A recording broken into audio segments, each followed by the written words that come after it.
30 now. Hey, I'm getting a little hefty now. We're down here eating this Georgia food, man. I'm telling you. Oh my God. So IG, here we go. All right.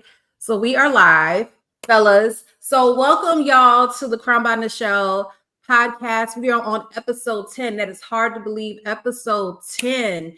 And pretty much I am sitting here with we were just reminiscing about back in the day and how I had them as 7th grade students. They are now 25.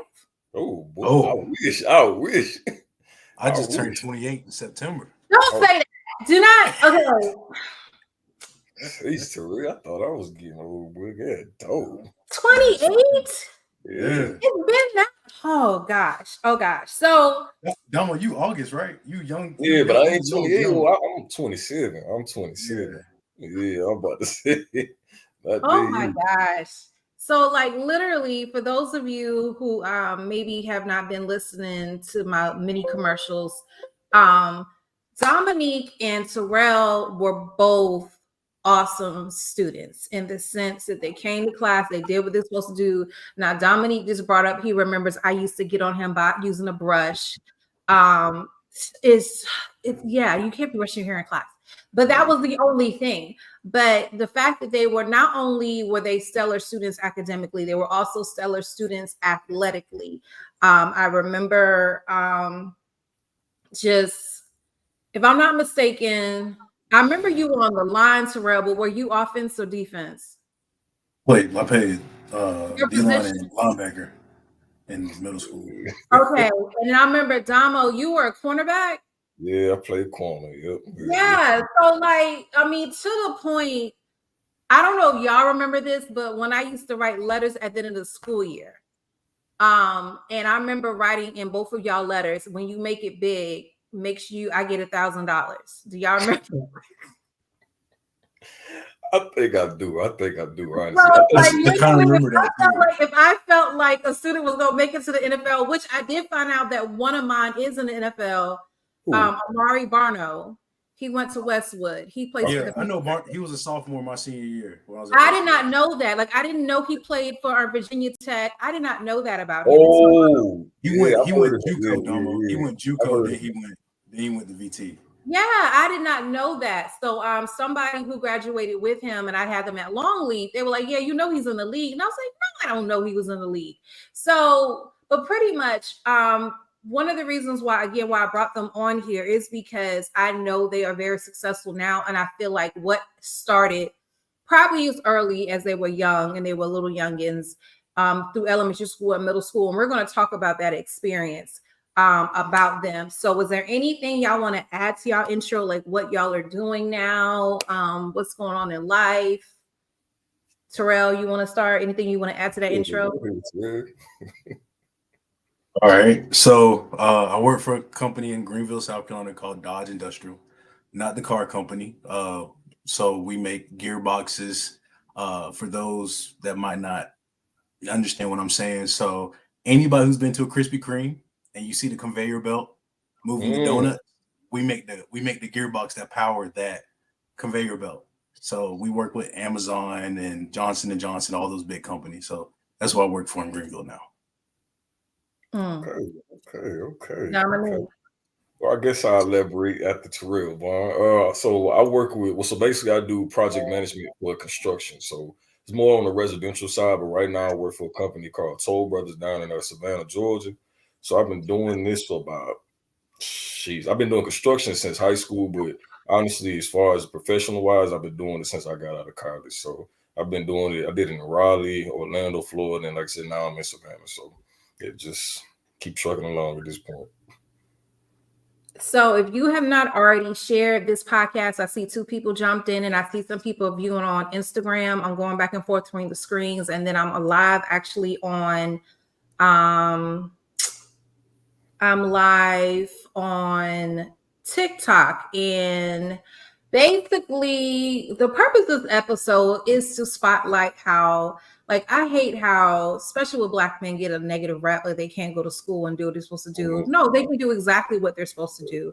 And on top of that, What also bothered me as a teacher growing up is I had the opposite with Dominique and Terrell. I did have some students who were stellar athletes, but their work ethic was crap. Like they didn't want to do any work. They were lazy. They would do just enough to get by. And I need us to get to a place as a community, a Black community, that we learn that it's okay that your child is stellar as an athlete, but we have to make sure they're putting something in their mind. Both of these young men graduated from college. If I'm not mistaken, Terrell, you got your master's I know you graduated from South Carolina State. So I got a master's in international business and a second master's in business analytics. Two masters. Okay. I know two of them. So where'd you get both of those? You got them from the same place or no?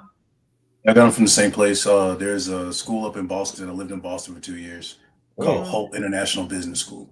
Okay. And then Dominique played football, but one thing I want to specify, so Dominique's played football at Wofford. For those of you who have never been to Wofford is at least $48,000 a year. But if I'm not mistaken, Dominique, can help me, and I'm kind of all over the place right now, but didn't y'all like have a huge win when you were at Wofford? Like y'all beat somebody they weren't expecting y'all to beat. I mean, I could say honestly, between my 4 years, we had a couple of wins that actually prolonged us into the playoffs. So I think as far as like a big win, I can't say like a landmark one, but I can just say those three, like from my sophomore year to my senior year, we definitely did have a run that I don't think a lot of people expected as far as us getting to like, I think the quarterfinals and the playoffs for like 3 years. So just testament to that. I mean, that was something that, again, it was good to experience, good to be a part of, but like we on this podcast talking about, you don't get there without hard work. So yes, definitely. So you got your your bachelor's from Wofford, and what was that degree? So I got into business economics, and then I ended up minoring in sociology and philosophy. So I did a little bit of everything. So yeah. Okay. So let's just jump into our first question.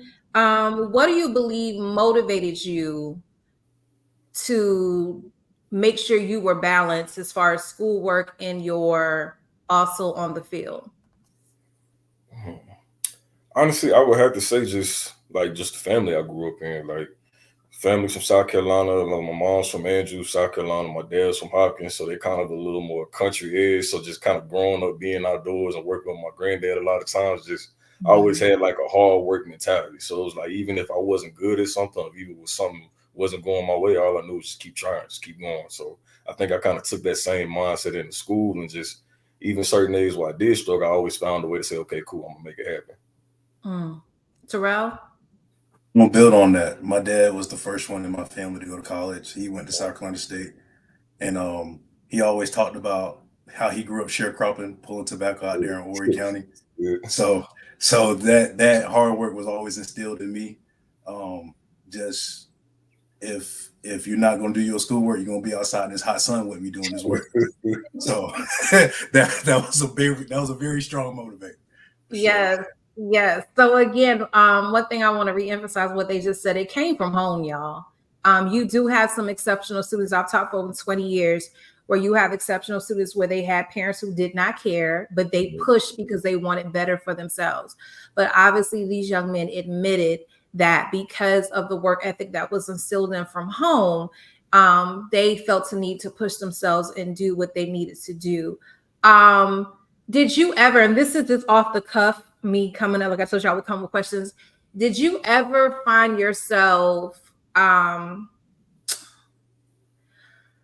do I want to say this? Like, I just remember what tripped me out by living on the northeast side of town is that a part of Northeast wants to claim to be hood, and we're not nowhere near close to being hood or the ghetto.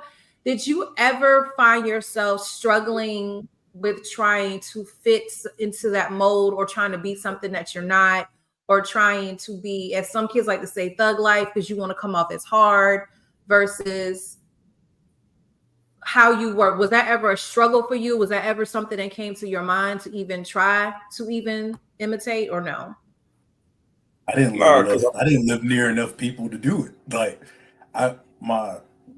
growing up on 5 acres, it was more about getting the work done in the yard So it wasn't even time to entertain that type of stuff. Mm-hmm. What about you, Dominique? And I can say, I mean, I think the biggest thing that like kind of stirred me away from that was like I've had like people in my family like that kind of have gone down those paths and like, you know, they made big decisions, they ended up altering their lives, and we all the same age. So it's kind of just like, okay, cool. I saw what their decisions got them when they were my age. So why would I want to follow suit and do the same thing? Like, especially if it's not something that, you know, I don't come from. My cousins would tell me all the time whenever I would go down to Andrews or something for the summer, like when I was a little kid, like they would always reiterate to me, like, yeah, nah, like you don't want to do this, you don't want to do this. So it's just I just never had no want or desire to kind of live that type of lifestyle. I just knew that wasn't what God created me to be. And that's a beautiful thing to hear, because I do feel like some people gravitate towards that because number one, they're not sure of who God created them to be, or number two, they don't have anyone saying this is not what you want. They have people pulling them into that lifestyle, because that's actually a documentary or a book I want to write. I haven't decided how I'm gonna do it, because even my brother got caught up in that lifestyle. He went to Ridgeview, but my mom was a teacher and my dad was engineer, but he got caught up in some things. And just like, dude, like, and he's way on the other side of that, but he got locked into that. And I just always wondered, you know, was that something you struggle with? So from middle school, I know y'all were stellar students in middle school. So how did that carry on to high school? What did that look like? Were you involved in other things other than sports? How were your grades? Like, how did your middle school work ethic transform or carry over into high school? Dominique, you can start. So I could, like I said, I could be transparent about it, because going into high school, my first year, it was kind of like going from a middle school to high school where you got all these people coming in from around different places. Like at first, it was, like I said, it was a little hard, but I feel like once I settled my feet, got kind of comfortable with what I was doing, it translated over to the point was like, okay, cool. Like I understand if I do want to be able to go to the next level and play football, I got to take care of this first. And I think my first year of just, like I said, high school, like I said, it was a struggle.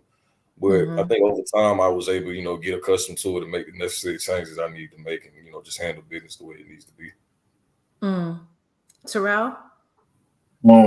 So I'm about to make Damo laugh here. So there was a crew of us that used to hang out before school, right outside the library. And sometimes it depended who got there first. One of us was in the math book, the English book, trying to get the work done before first period, third period, whatever it was. And it's like, hey, you struggled with this last night. So we were all in the same boat. We was all trying to get to the same place. And like Damo said, I was blessed to have a father that officiated college football. So I've been to the FAMU. He officiated college football in the MEAC. So I went to the FAMUs, the A&Ts, the states all the time, and I used to be like, this is where I want to be. What I got to do to get here. And he always just tell me, like, you got to make good grades. You got to handle your stuff in the classroom. And just getting to high school and hearing the constant reminder, like, hey, this is the next step in academics. Like, we're not going to hold your hand. You need to handle your business, and just taking that full force and just really taking that next step in a responsibility as a young adult, and just taking ownership. And that's really what it comes down to: taking ownership and not relying on your parents to come into your room that night. Like, did you get your math done? Did you get your English done? Did you get your science done? Did you read your book? And it's just giving them the peace of mind, like, yeah, I handle all those things, and they see the grades in the parent portal. I don't know what they call it now. But no, it's still parent portal. Yeah. Y'all still on it, man. Yeah, we still, that's why, like, I get angry when I used to have parents call me, I didn't know, but you got Facebook and Instagram. You don't want to know. You want to look at it, you look at it. It's hard to come down to. So what I'm hearing is definitely who y'all was sent around, because I do remember the core y'all that hung together. All of y'all were focused. All of y'all on point. Y'all did what y'all supposed to do. And then at home, you have that same reinforcement. And one thing I would encourage to my parents, if you don't see, you want better for your child, but you don't know how to access the different opportunities, there are definitely mentoring groups like out there, to programs in high school and middle school called AVID that will help expose your kids and go on college tours. But there are a lot of resources out there. If you reach out to me, I can let you know of some resources and some people who are out there who are willing to expose. Because one thing Terrell just brought up is the fact that he went to HBCU games. He saw what the life was like. And you'd be surprised what a college tour will do for a child if you take them as early as middle school. And there are organizations out there that will do that for y'all.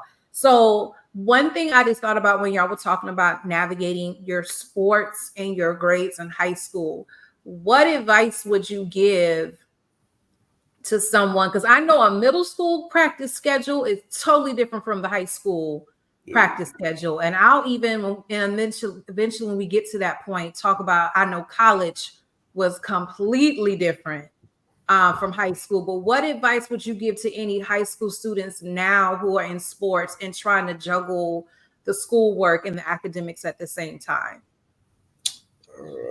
I would say, honestly, I think the biggest thing it came down to was just being able to say no. Like, I feel like a lot of times when you're in high school, you got your friend groups, you know, you always trying to go here, go there, impress this person, impress this girl. It's like sometimes you really just got to step back and say, okay, cool. Like, I know where I'm trying to get to. So I know me going out at 9 o'clock at night, 10 o'clock at night, going to hang out instead of knowing I got a test in 2 days. It's like, you got to do the math on that.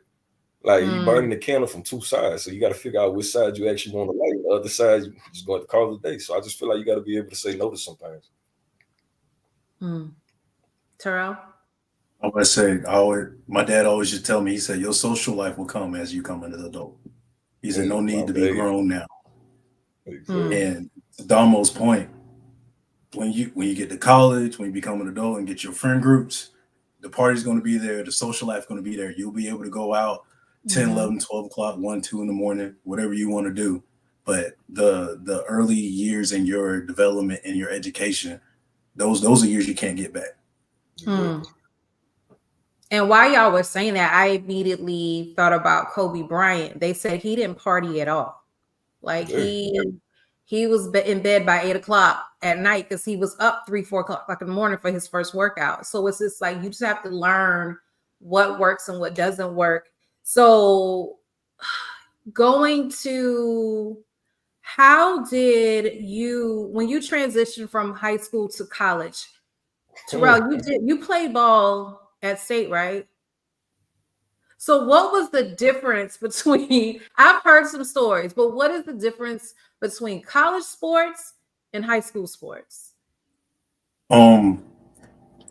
Everybody's all region, everybody's all state, everybody was good in their county. And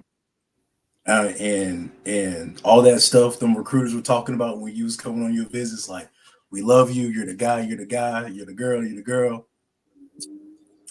That goes away once you step on that campus. Quick, fast, in a hurry. And I don't know about you, Domo.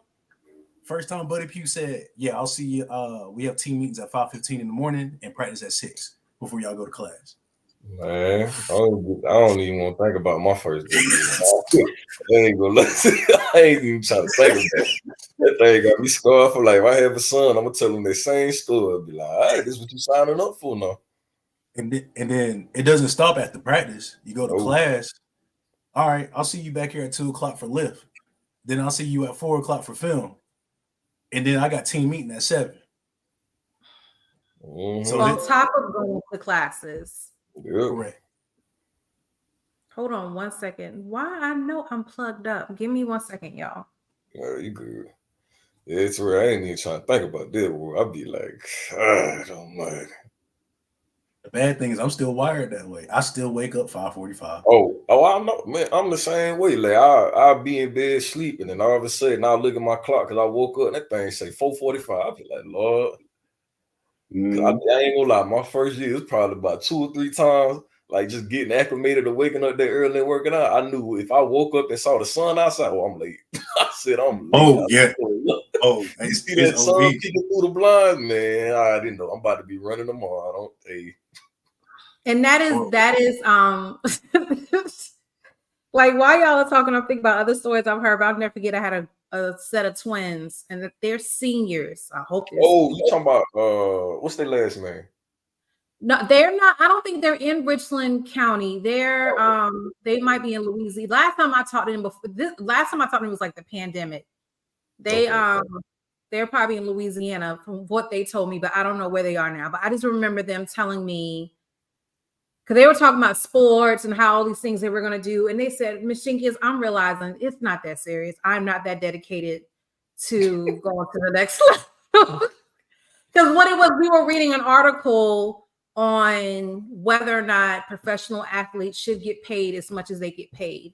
And then we learned how LeBron, I think, spends what, $1 million on his body regimen, his doctors and all that.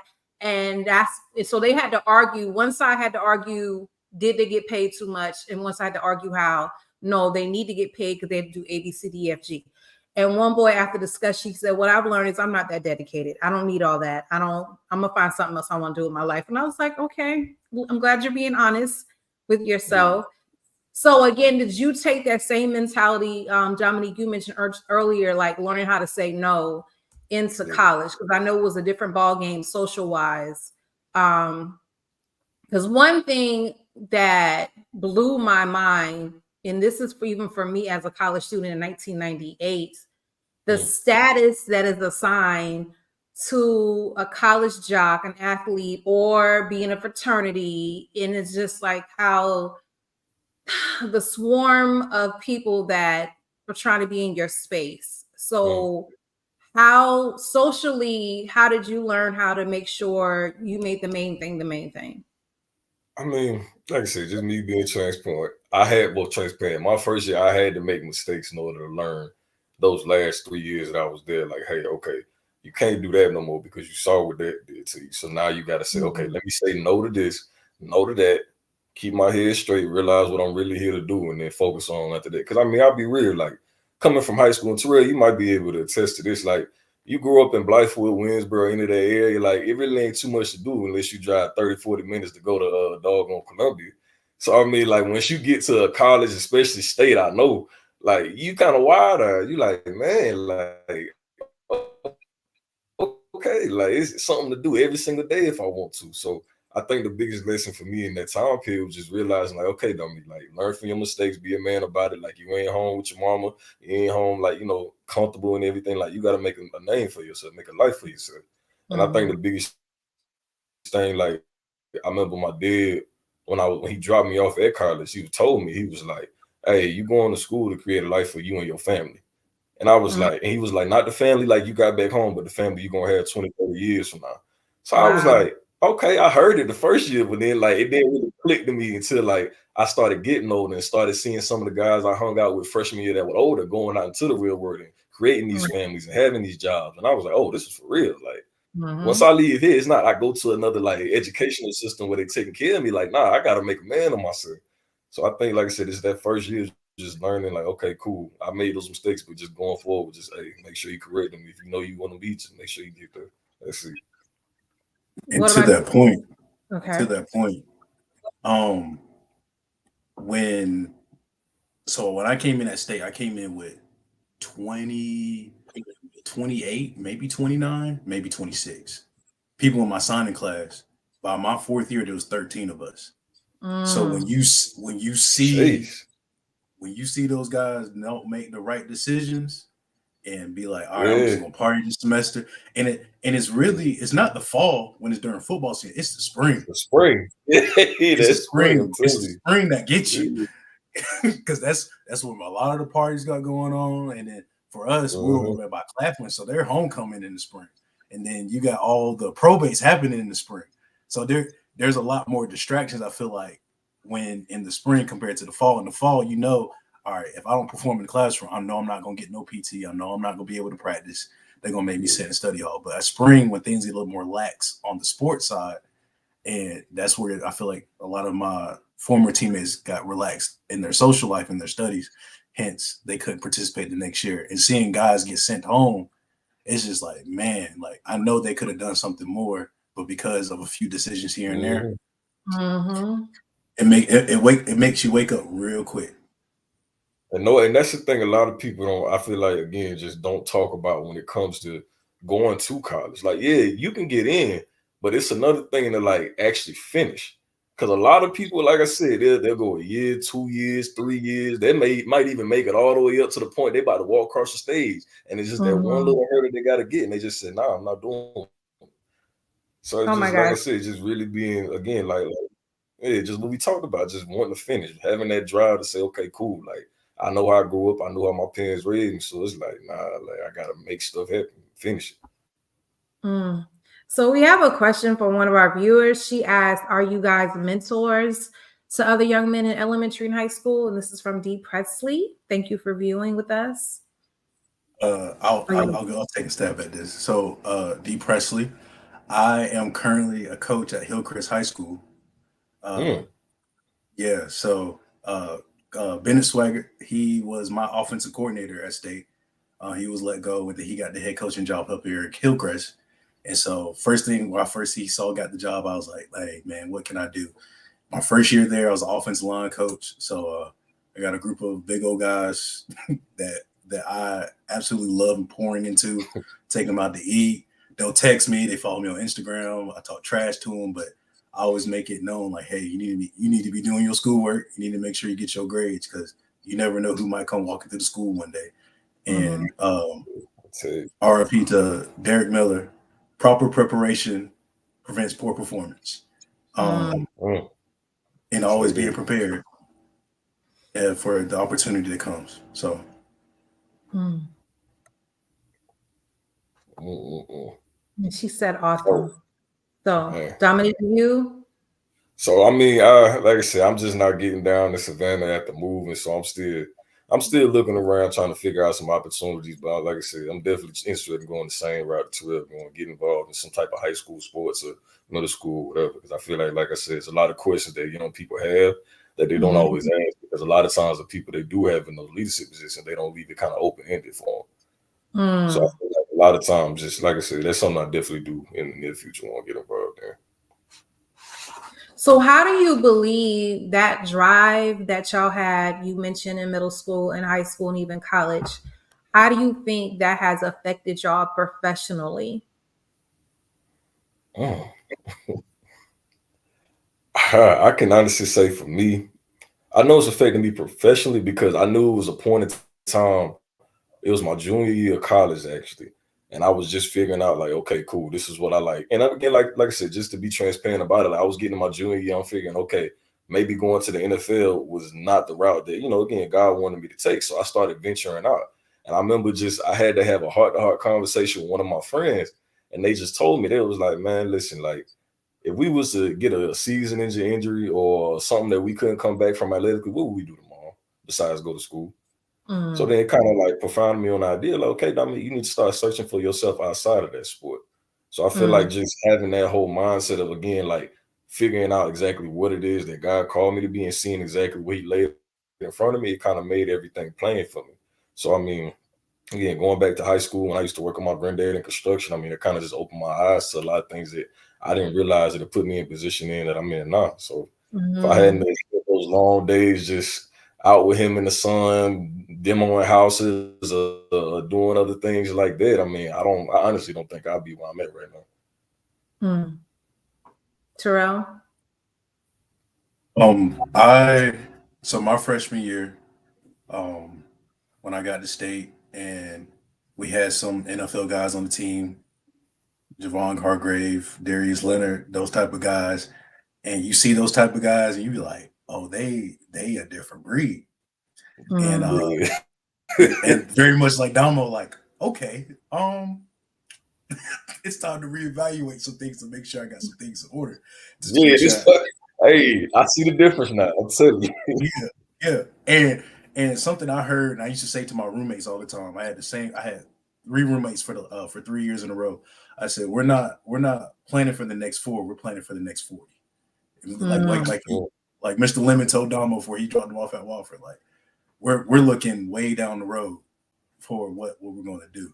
Yeah. And for me, um making grades, and I got into the honors college, and people pouring into me and other aspects of South Carolina State pouring into me and telling me like, hey, this is something you can do, and not me realizing I could do those things because in my mind, I'm a job. Like I'm just here to play football. Like I'm gonna get Mhm. my paper, I'm gonna get my degree and go on and go get my job. But they were like, no, like you can apply for these programs and That's why I ended up in DC for a semester my sophomore year, and I ended up in Barcelona for a semester my junior year because I had people pointing to me outside of football, and then I was blessed to have Coach Pugh to say like, no, like you need to go do those things. Like I know you on my scholarships and stuff like that, but I need guys like you because I need you to be an inspiration to others. Let them know like you're more than just a football player. Yeah. Oh my gosh. So what advice, I kind of already asked this, but I feel like you already said this, but I want to reiterate this. You mentioned your home life. Y'all mentioned some of the advice your parents gave you. So what advice would you give parents? Let's deal with the parents first, who they have this child who obviously is gifted athletically, could possibly go into the pros. We never know. Nevertheless, what advice, based on your home life, your upbringing, your experiences, what advice would you give them when trying to cultivate that greatness in their child that's also an athlete? You have to draw a line.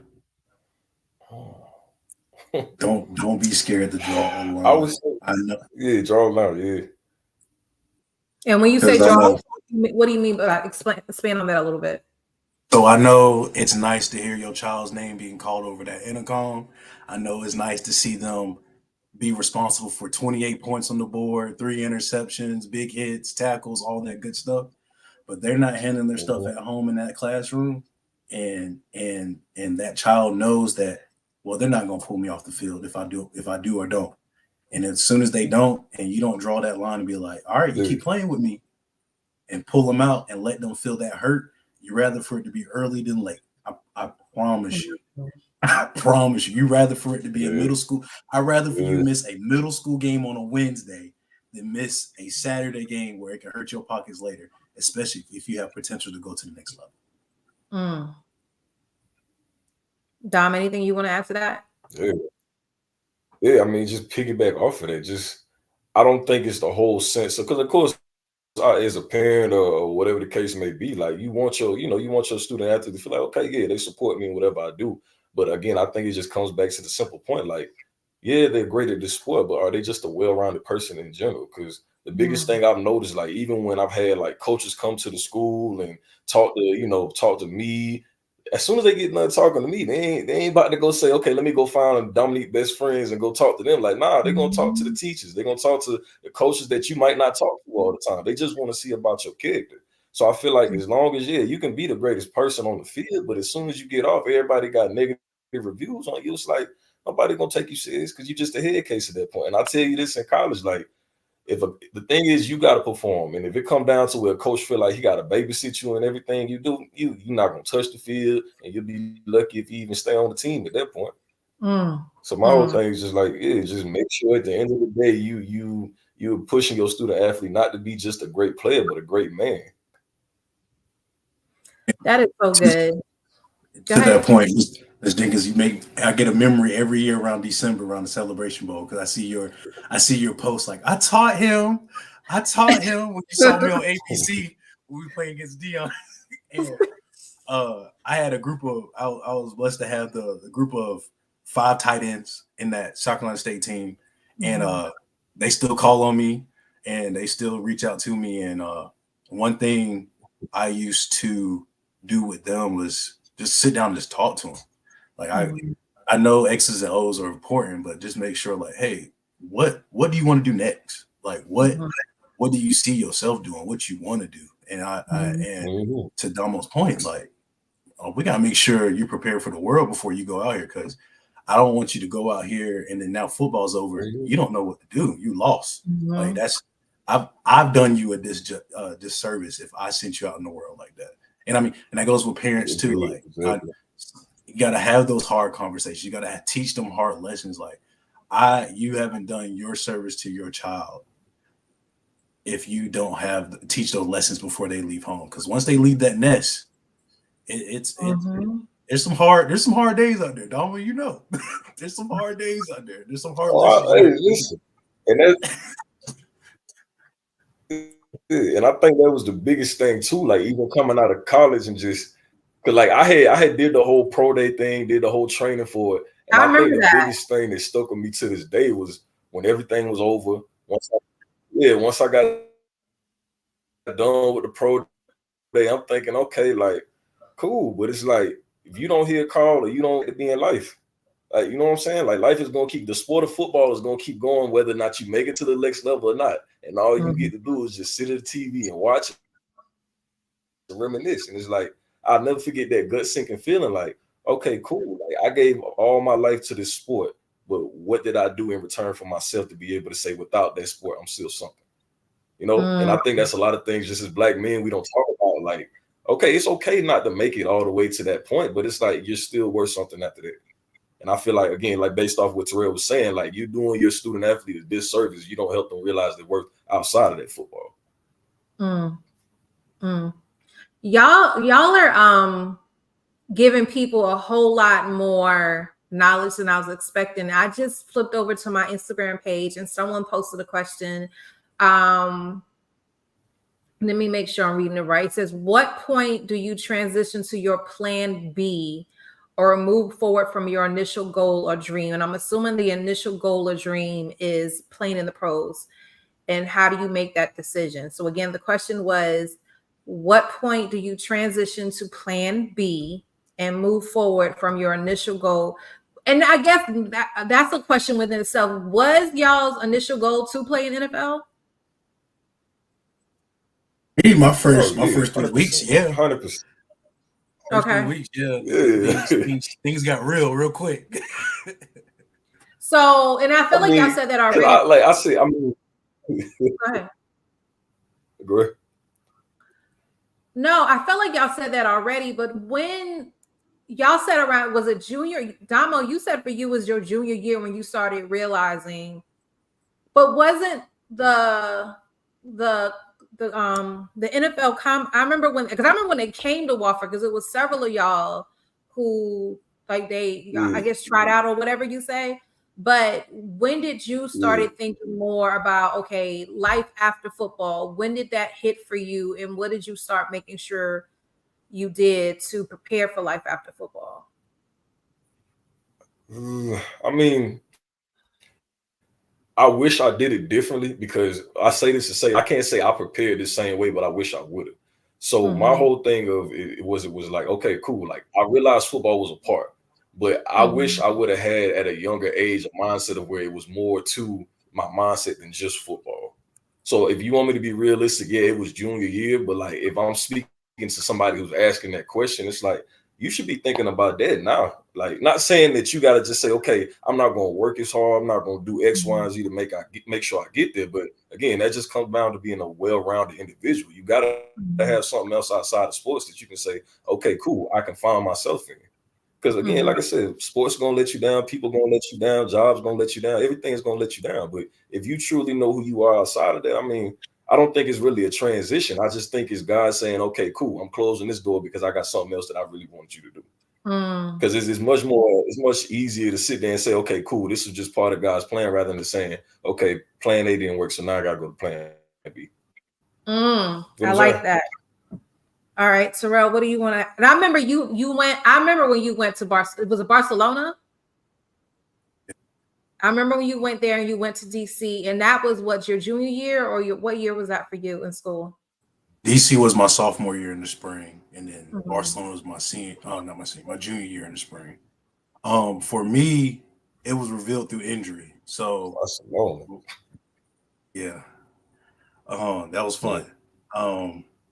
My sophomore year, going into my sophomore year, I had surgery on my right knee, and then halfway through my junior year, I had surgery on my left knee. And then my senior year, I had to get an epidural shot in my L5 in my back. So even though I got redshirted, because I remember the conversation sitting down, Damo, that end of year when you re-signed that contract, he kind of asked me, like, "You coming back for evaluation or whatever?" Yeah. He said, you see, I see you gotten stronger and faster ever since you came back from injury. He said, you come back for your 5th year.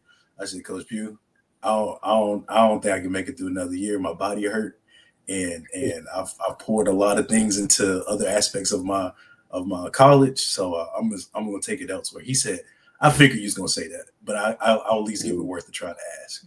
So for me, it was revealed to me through injury, and through injury, having that time of seeing all my boys going traveling. I'm sitting in the room.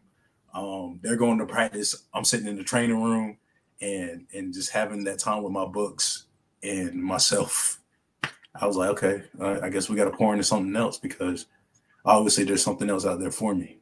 So, and one thing I want to kind of push back on, and I kind of get why you said that, Damo, but you mentioned you wish you hadn't waited to your junior year to take things seriously. The reality is, sadly, the way our college system is set up, you don't really get into your core classes or your major classes until your junior year. Nevertheless, I get what you were saying, just taking your work more seriously, because you do take some major courses in your freshman and sophomore year, but for the most part, for those of you who don't know, for the most part, a lot of your college are those get out the way classes just to get the general base, the general sciences out, and then you really are hardcore into your major your junior year. Which is why I was just talking to my barber the other day, who's like my brother, and we were mentioning Midlands Tech to his daughter, who's a senior this year. I said, there's nothing wrong with her going to Midlands Tech. If y'all don't have the money y'all want for her to go for a full ride, I said Midlands Tech is a lot cheaper, and she's getting the same thing she would get if she was to go to a 4-year university. And that's a misnomer a lot of people don't talk about, which kind of angers me. It's the same thing. My son was willing to go to Midlands Tech because we were not seeing the scholarship offers we thought he would get, despite his grades being high, despite him being involved. Nevertheless, some things worked out where he's going to school debt free. And that's truly a blessing for us. But what advice, and I felt like we said this already, but I believe in repetition. What is your advice to those knuckleheads? And before y'all answer this question, I immediately, Damo, when you mentioned being a liability and being a risk, I just got through watching the podcast, The Pivot. For those of you who don't watch The Pivot, please watch them. They are awesome sauce. But they just had, it wasn't Derrick Henry. He was an Alabama running back. Oh, God. Trent Richardson. Yes. And for those of you who do not know Trent Richardson's story, look him up. He became a liability to teams, and they didn't want to deal with him. And he admits he had some of the highest stats in the league, despite all the foolery that was going around, but nobody wants to deal with you being a liability. And then I immediately also thought about another young man who I just remember, this is 8th grade, and he already, and granted, the boy, and this is when I was teaching in Charlotte, the boy was an awesome running back. He was an awesome track star. Nobody could knock that. And one of his flexes was the fact that his brother, which I'm not going to say the name, even if I don't even remember his name, but if I did, I wouldn't say it. His brother at the time was playing for Carolina Panthers. And I remember they would come to the game and watch him because the boy was a beast, but he did not like to practice. He was very disrespectful. When we would ask him to run drills, he didn't feel like he had to run drills because he was just too good. And when it was time to vote on the athlete of the year, I voted for someone else. And I heard some teachers got mad at me. I said, well, the other young man, which I remember his name was Jordan, the other young man came to practice. He was very respectful. He did his work. He just was an all-around good guy, and he carried himself as such. Unlike that other guy who was just arrogant and just felt like he was God's gift to our school. And it was like, dude, I know we're winning games because of you, but no, I can't. I couldn't do it. So I guess what advice, again, would y'all give to athletes out there who they're thinking about going to the next level, but just coming from y'all's journey and y'all's work ethic and y'all's results, what advice would you give to any athlete?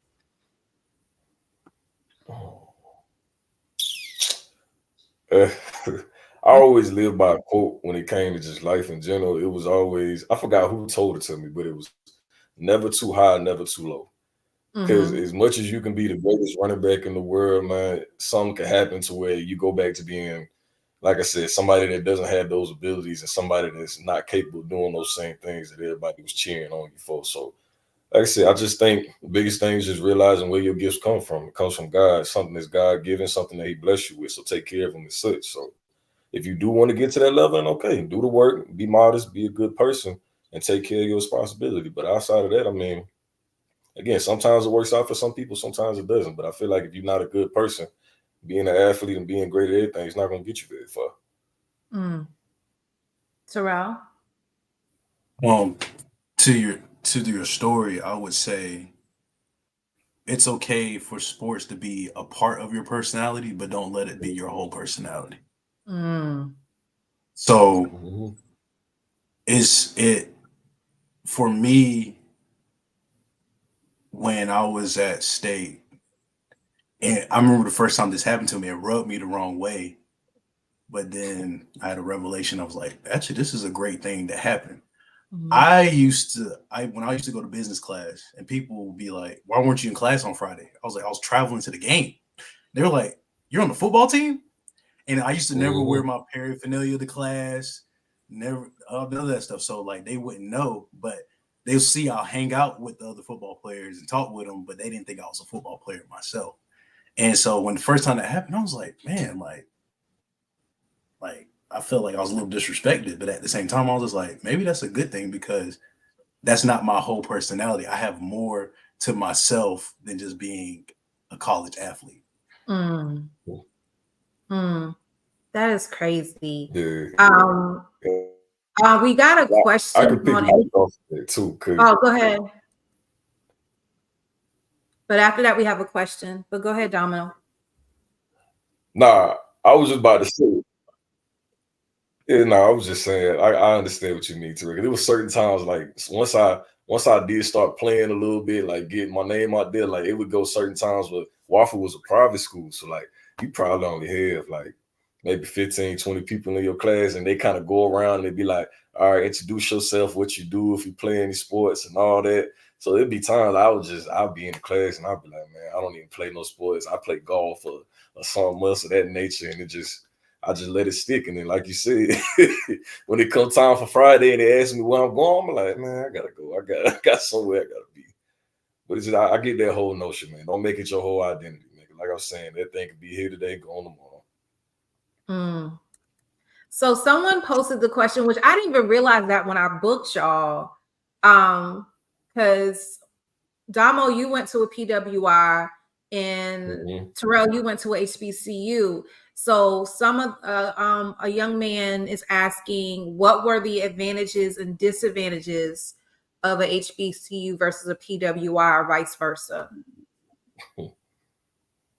So for me, going to HBCU and having my taste of PWI, because when I did my semester in DC, I technically had to enroll in USC for a semester.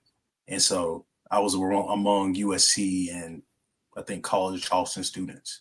And I used to be frustrated because when I found out about that program, it was when I went to the interest meeting, there was only like 2 or 3 students in it. But for them, there's like they had to cut like 30 people from the program because so many people applied.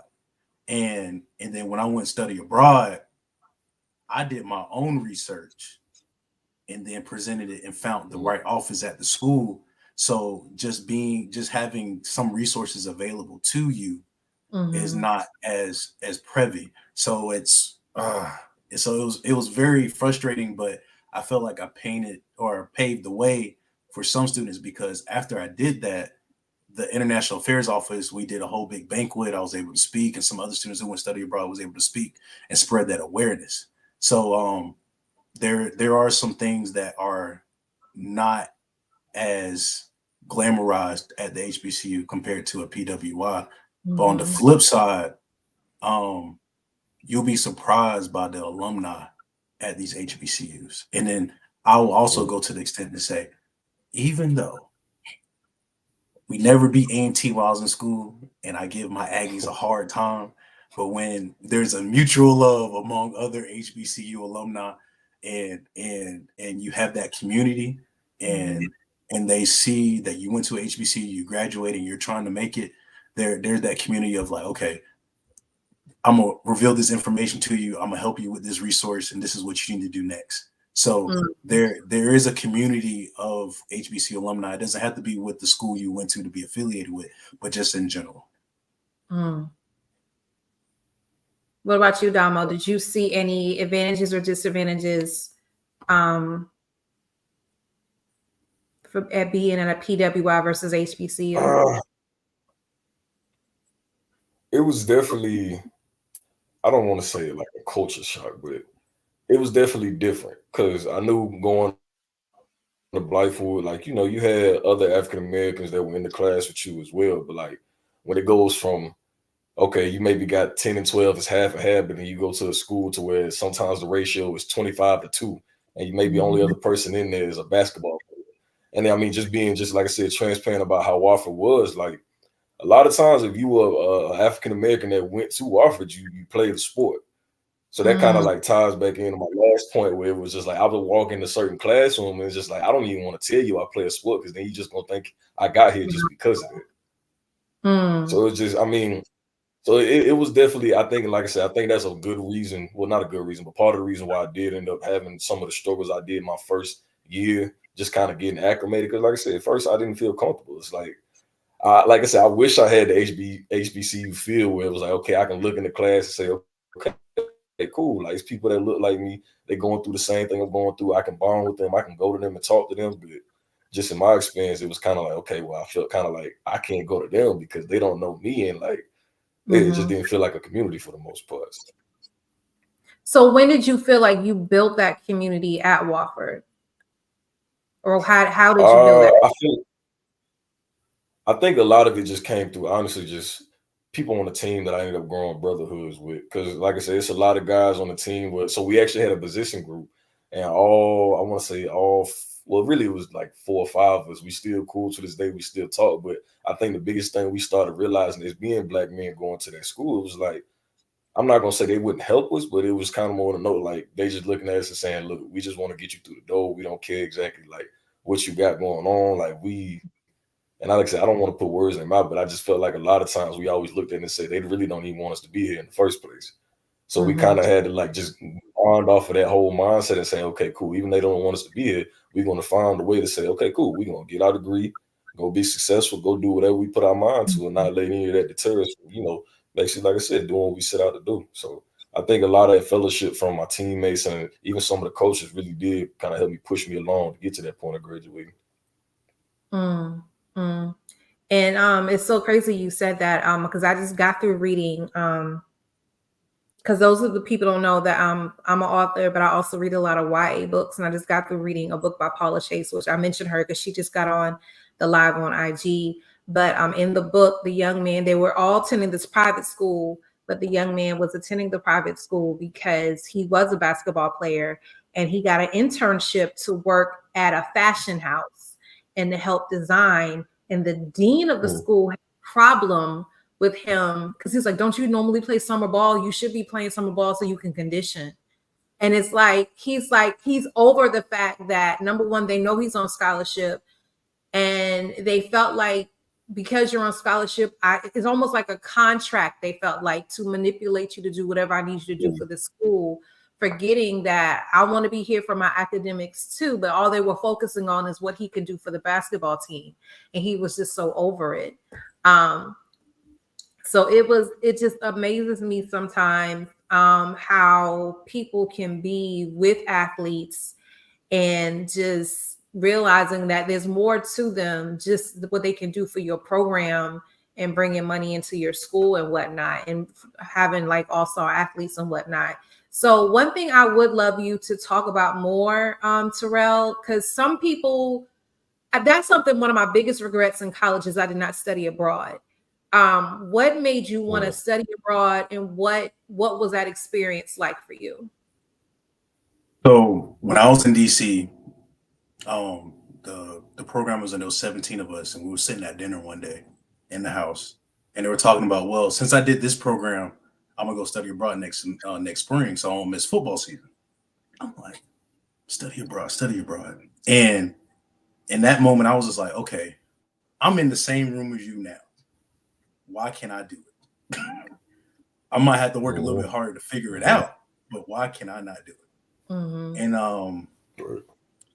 And that's when I started doing my research and figuring out how I can use my funding from honors college, from football, from the state to try to figure it out.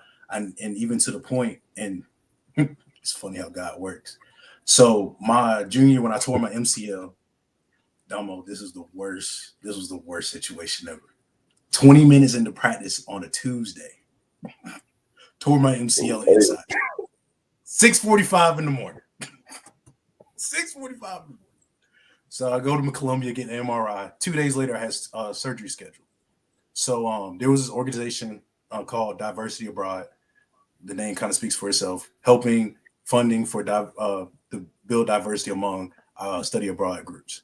And so as I'm leaving the Lexington facility, Lexington Hospital, I believe, or Prisma, whatever it is now, after I have MCL surgery, I got an email saying, "Hey, you've been awarded a $5,000 scholarship to study abroad." And in that moment, I felt conflicted because I was just like, "Dang, I just got the scholarship to go abroad, but my knee tore up right now, and I really want to play football." So it was a very conflicting moment. But I just rehabbed to the point where I was like, okay, at least I could jog before I left. And as I was over there, I did go to the gym. I walked every day, ran every day to get myself stronger. But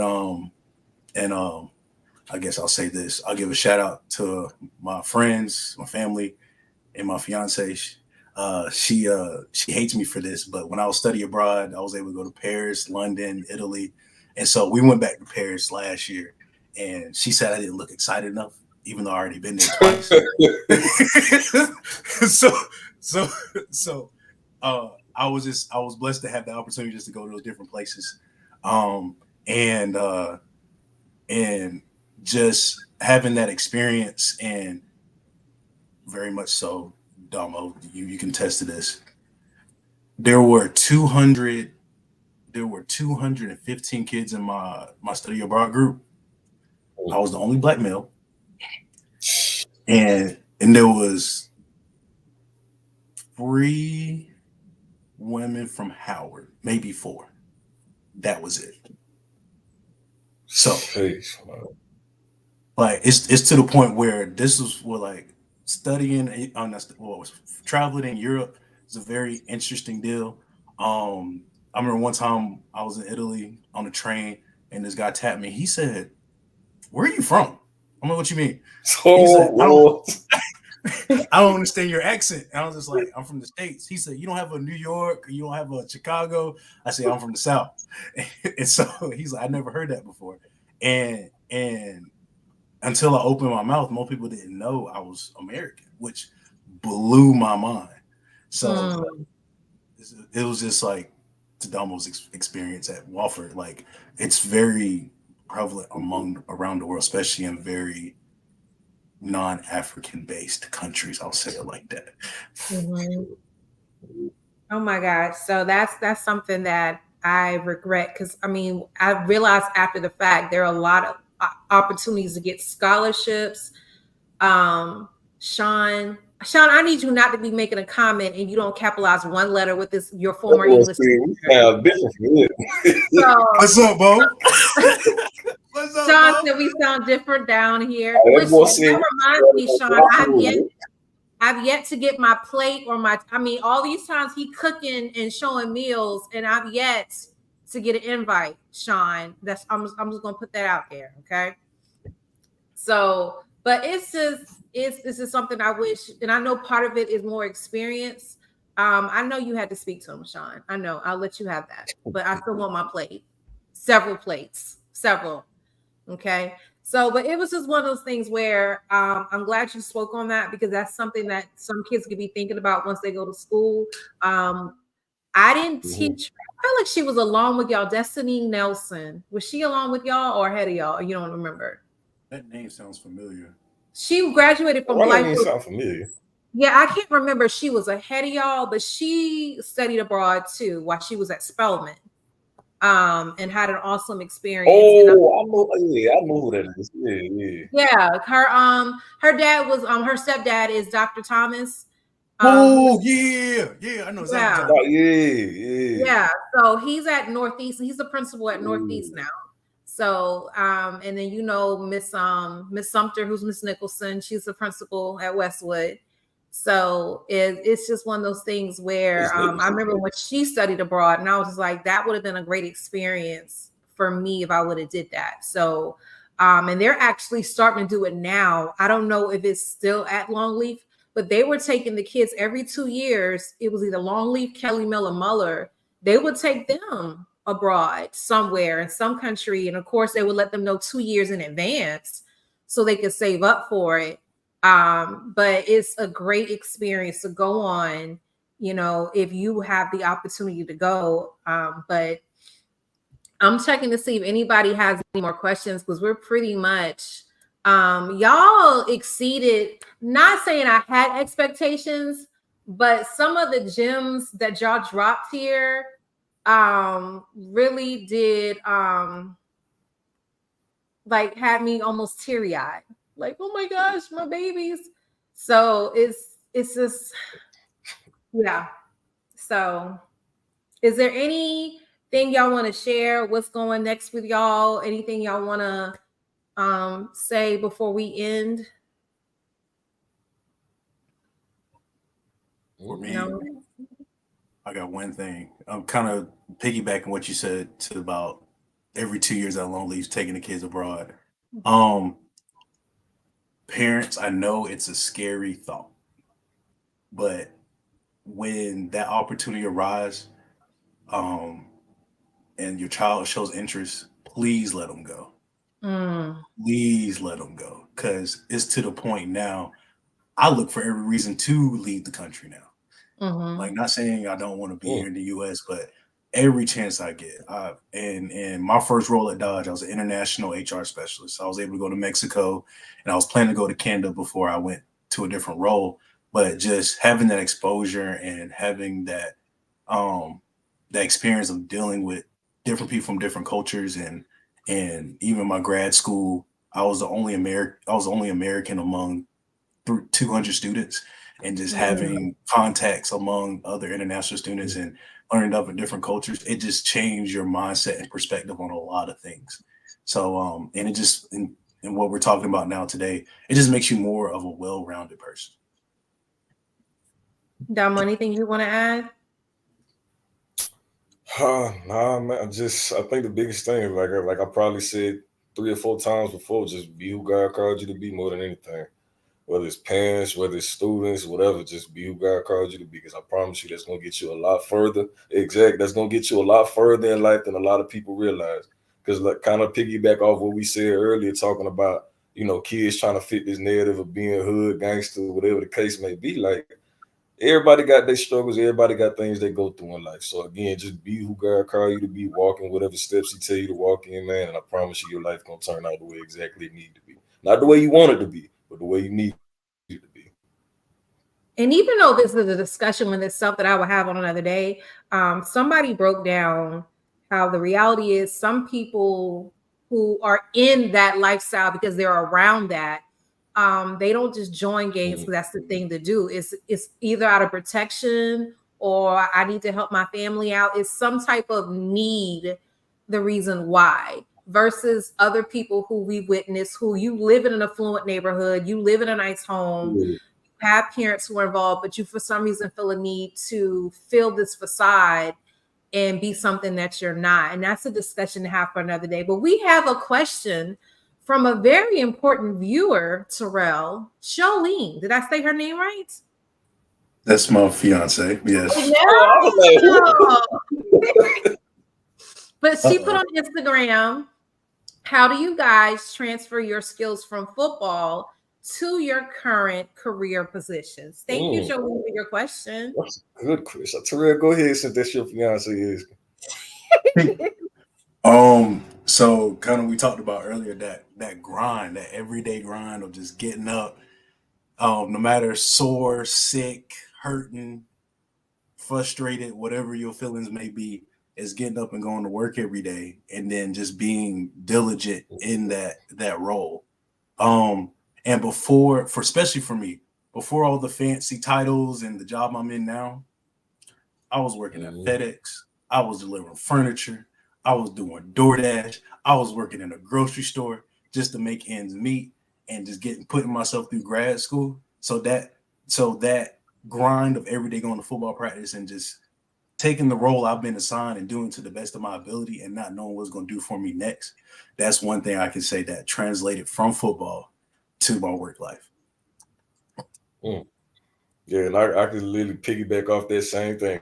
Because it's days, and I don't know if y'all have ever heard like how construction management goes, but that it is stressful. It's days you don't know what's going to happen. You don't know how the inspector's going to feel, how homeowner feels. So every day is just so unpredictable to the point where it's like, regardless if I feel like going, regardless of if I'm in the mood to go, I'm gonna figure out a way to make it happen. I got to get up every day, put my 2 feet on the ground, and just keep going. So I think just playing football, and it's been times I've been hit hard. It's been times I didn't make a good play. Times I had bad games. Times I had good games. And kind of just taking that whole mindset to work and saying, okay, cool. Like I'm getting up. It's another day. I'm gonna have a good day. I'm gonna have a bad day. I'm gonna have things go my way, things that don't go my way. So it's just being able to, like I say, never be too high, never be too low. Just find that happy medium. Be content with where God put you in. Just go from there. Domo, you remember Deputy Hall from middle school? I know Sean probably might get back in the chat. Hey, go ahead. Hey, Deputy Hall, you know how good we were in middle school, right? Yeah. So Deputy Hall, if the offense got a yard, to the fence and back. That was probably like 2 just run. We just ran just to run. Man. Nah. I remember it was one, but listen, it was one. I think it was after the first game. You remember we had beat, I think it was 8th grade year. We had beat Longleaf, not Longleaf, Summit, 42-6. We beat them 42-6 first game. I remember I had like 2 interceptions, a forced fumble. I'm thinking, okay, cool. I remember at the end of the game, Deputy Hall came up to me and said, Dominique, I ain't never seen you play so sorry. I said, what? I was like, and the 6 points, we had like 6 200s the next practice. Like, I kid you not. I'm sitting there like, I'm like, man, what do you mean? Like, they had a running back that was overgrown too. Like, I was like, I tackled him and everything. I'm feeling good about myself. This man came, look me in my face, and say, I ain't never seen you play so. But the thing was, he wasn't worried about the good stuff I did. He was so worried about the little assignments that I had missed, saying, yeah, that's great you did this, but if you want to be the best you can be, you got to pay attention to them little things, man. And I didn't realize it at the time because I'm 8th grade. I'm like, man, I ain't trying to hit this. I'm about to get on Facebook, type up, I had 2 interceptions, this and that. But like I said, the older I got, the more the lessons that a lot of men like around me in my life that told me certain things, I started to realize that, okay, like I'm 27 years old. Like everything y'all saying starting to make sense now. So I think, like I said, if I was younger, I would definitely hold on to a lot more of those conversations, or a lot more of those lessons that a lot of people was telling me, and just be like, okay, cool. Like, I see what you mean now. Oh my gosh. So this episode was so dope. And one thing I want to reiterate is the fact that sports is good, but again, like Damo said, it should not consume your life to the point that that's who you are, the only aspect of who you are. It's too many other novels I've read and too many other stories where you read where guys loved poetry or they loved to sing, but they were afraid to share that aspect of them because people only saw them as an athlete. We saw that with LeBron when LeBron spoke out again. I don't know if it was racial injustice or what was going on, but someone said you just need to shut up and dribble. And it's just like, we can't, you can't be bigger than an athlete. Another one that I love to watch him, and he just did something the other day, Jaylen Brown for the Celtics.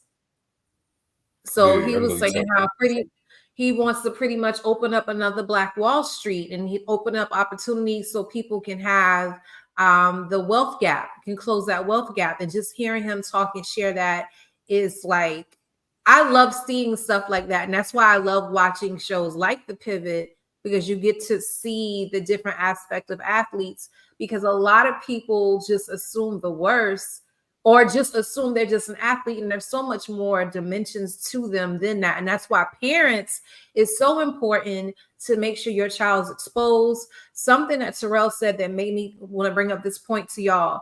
Your child doesn't need 10 pair of Jordans. Your child doesn't need 5 pair of Jordans.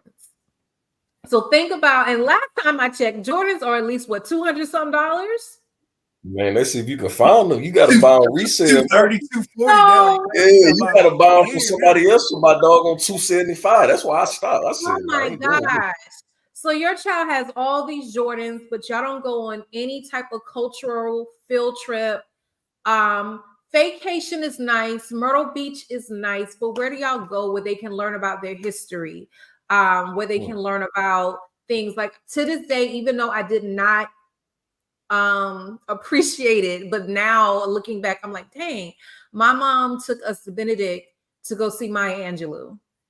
And to this day, I was like, I was in the same room with Maya Angelou, Ron and Natalie Days from Gullah Gullah Island. I remember they came to Morris College when we lived in Sumter, and we went to their presentation. Like, my mom and dad made sure we were cultured and exposed the culture, because she graduated from Wilberforce, which is HBCU. My dad graduated from Tuskegee, which is a HBCU. They made sure we went to, like, this is before y'all time, but we used to have classics where either Jackson State, FAMU, I can't remember the other school, would come to Williams-Brice Stadium and play South Carolina State. Yeah, the Capital City Classic. Yes, and they stopped doing it because I think it might have been USC. I might be wrong. But it was just like, I remember those games and going there and going to the different games and whatnot, just making sure your children are exposed, going to a museum. Like, I just realized I'm behind. Me and my son have not gone to the African American Museum in Charleston. So just going to places, I need to go. I'm behind. And my family lives in Charleston. So just making sure they're exposed, making sure, like Terrell says, don't be afraid if they come to you and say, I want to study abroad. You'll be surprised at the number of people who will be willing to help your child fund their trip, if that is something y'all really want to do, and expose them to another life and expose them to so many different rooms. Because part of the reason why we don't see so many of us in these rooms is not always a lack of access. It's always that we, for whatever reason, we keep our kids out of those rooms, and we got to make sure our kids are well-rounded. So I greatly appreciate y'all tuning in. Y'all make sure y'all don't log off, because when I end the podcast, I'm gonna still talk to y'all. But we are going to be in like a mini break, and I say mini break because, and hopefully my next two guests, we're gonna agree on the date of the 21st, and then from there I'm gonna take a mini break. I think I haven't decided yet, but the next episode 11, I haven't titled it yet, but it's still talking about Black men. And for those who don't know, Jason Reynolds is a world-renowned author who is super dope and super awesome. And I went to go see him present in Atlanta almost 2 weeks ago. And he was saying how the book he just released is basically, it doesn't go into this young man's first time, but it's him dealing with his first time and the emotions he went through and the family dynamic and how the sister would come and talk to him about certain stuff. So he doesn't play the scene out, but you see emotionally what this guy is dealing with when making this decision about his first time. So it's called 24 Seconds From Now. And one of the things he noticed, he said in his research and writing this book and learning more about our kids now, he came across some YouTube videos where these kids were playing truth or dare, and it always ended up with the girl kissing the guy. But the guy would always go to put his hands on the girl's throat and be forceful. And he said, where did we go as men that we have not taught our men to be tender, to be loving, to be affectionate in an appropriate way? So then I started thinking about some things. And then I posed the question to him, like, as educators, as mentors, what can we do to help that? And at the end of the conversation, he said, it shouldn't be you, it should be the parents. So I got with two men who are psychologists. I want to say one is a therapist and one is a counselor.